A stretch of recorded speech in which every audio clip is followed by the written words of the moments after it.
呢一集同大家介紹五行生剋裏邊嘅剋呢一個技術啦。好啦，我哋睇一睇啦。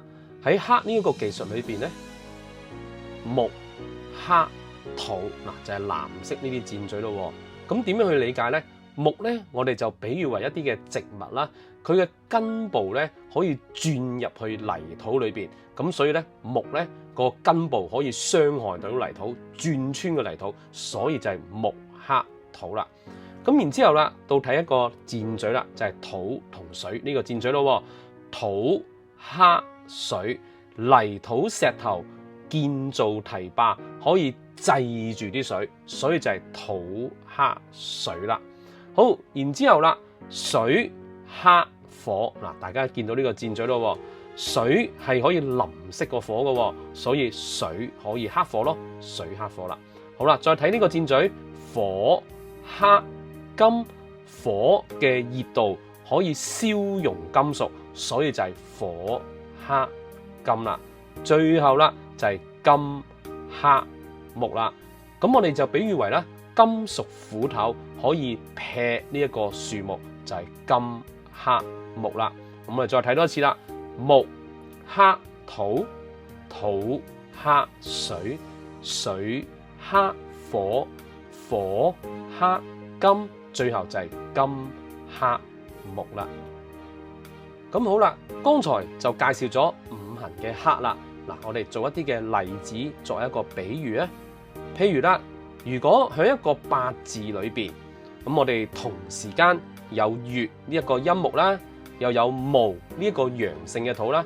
咁剛才咪同大家介紹咗木係可以剋土噶嘛，咁所以就係月木可以剋呢個木土啦。亦都可以再解釋一下，譬如咯，一個八字裏邊同時間有己呢個陰土，又有月呢一個陰木。咁由於木同土嘅關係就係木剋土，所以亦都構成咗月木剋己土啦。嗱，好啦，再介紹一下啦。譬如啦，喺一個八字裏邊，我哋有辰呢一個陽土，同時間亦都有丑呢一個陰土啦。咁如果我哋八字裏邊係一個卯嘅呢個陰木，咁咧就會造成咗卯木剋辰土同埋卯木剋丑土啦。好啦，我哋一路介紹落去咯。假設啦，喺一個八字裏邊，我哋同時間係有丙火又有庚呢個陽金咧，咁就會創造到丙火剋陽金，因為火係可以燒溶金屬噶嘛。好啦，如此類推，譬如啦，喺一個八字裏邊有一個午呢個陰火，同時間如果有申呢個陽金咧，亦都同時係會擁有咗有呢個陰金啦，咁就會造成咗午火剋申金同埋午火剋呢個酉金咯。好啦，我哋再去理解一下啦。假設喺一個八字裏邊，我哋見得到有一個戊呢個陽性嘅土啦，亦都同時有壬呢一個陽性嘅水啦，就會創造到戊土剋壬水啦。好啦，譬如地支啦，假設有辰呢一個陽土啦，又有亥呢一個陽性嘅水啦，就會造成到辰土剋亥水呢一個咁樣嘅運作啦。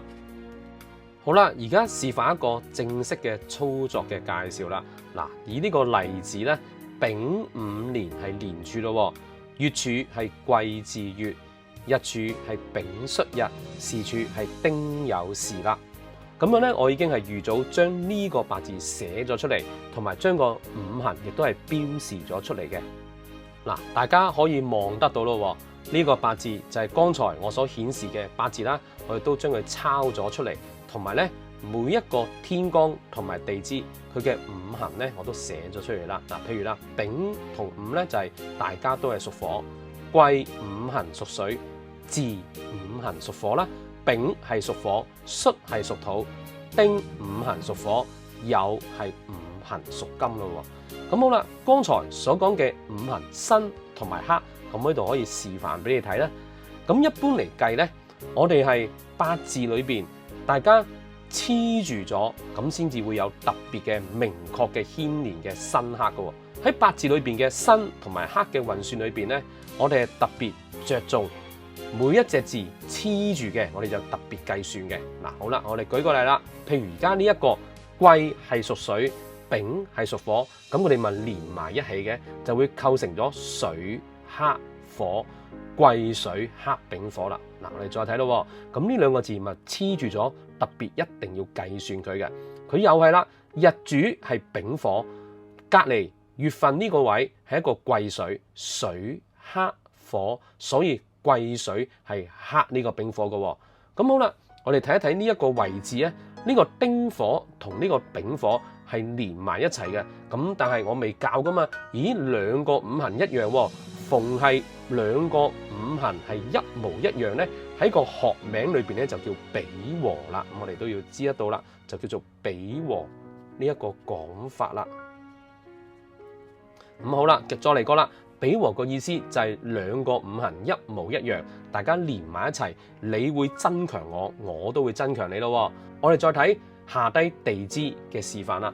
嗱，我哋見得到啦，年柱嘅地支有個午火，月柱嘅地支係有個巳火，係咪兩個五行一樣啊？所以呢兩個五行巳火同午火就係產生咗比和嘅作用咯。好，我哋再睇咯。跟住呢個戌五行係土，巳五行係火，咁佢哋大家黐埋一齊噶嘛，火生土，所以就係巳火生呢個戌土啦。記唔記得呢個戌呢一個位置日柱嘅地支就叫做夫妻宮，咁所以呢個夫妻宮咧就有隔離呢一個月柱呢個巳火去生佢咯。好啦，我哋再睇啦，時柱又叫做子女宮啊，咁呢個時柱地支就係酉金，而呢個日柱地支亦都叫做夫妻宮，就係戌土，土生金，即係戌土生酉金啦。嗱，咁呢個就係我哋首先天干同地支分開一上一下去睇，打橫嘅咁去睇五行嘅生克同埋比和。咁啊，記住啦，特別係兩隻字黐住嘅係特別有牽連嘅，好似呢一啲咁樣黐住嘅。呢兩個位黐住嘅，呢兩個位黐住嘅，就特別一定需要計算嘅。咁今集就做一個簡單嘅示範，去到呢一度啊。